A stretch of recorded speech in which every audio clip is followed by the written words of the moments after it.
با مقصد تطبیق عملی سیاست حکومت جمهوری تاجیکستان در ساحه معارف دسترس گردانیدن تحصیلات با صفت به شهروندان و بلند برداشتن صفت تحصیلات در این زمینه ماموریت مؤسسه تحصیلات میانه عمومی رقم 1 در ناحیه بوسه در کارهای تعمیر و بازسازی صنفخانه‌ها و آمادگی به سال نو تحصیل امسال تدبیرهای مهم را راه اندازی نمودند.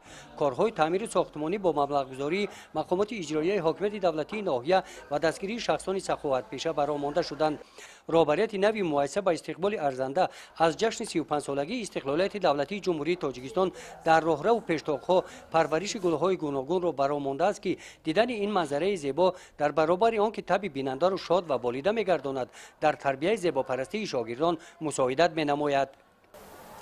ما جوانانی که امروز از نگاه پیشوای معظم ملت دور نمانده ایستاده‌ایم، پیشوای معظم ملت اساسگذار صلح و وحدت پرزیدنت جمهوری تاجیکستان محترم امامعلی رحمان در هر یک پیام و برآمده خود قید میکند که جوانان را دستگیری کنید، جوانان را در وظیفه‌های پرمسئولیت تعیین نماید. ما جوانان را که از طرف حکومت ناحیه واسع و وزارت معارف به وظیفه دیرکتور مؤسسه تعلیمی تعیین می‌نمایند، ما باید چنین کوشش و غیرت را کنیم که آبادکاری و سازندگی را با پررگی به انجام رسانیم. برای سال نو تحصیل مؤسسه را با پررگی آماده سازیم، شاگردان را در رویه و تندرستی خویشتن‌شناسی تربیت نماییم، با همه انعام و غمخوری‌های پیشوای معظم ملت حکومت جمهوری تاجیکستان ارزنده باشیم. این مؤسسه تعلیمی از 2 بنای تعلیمی عبارت بوده دارای 46 صنفخانه می باشد.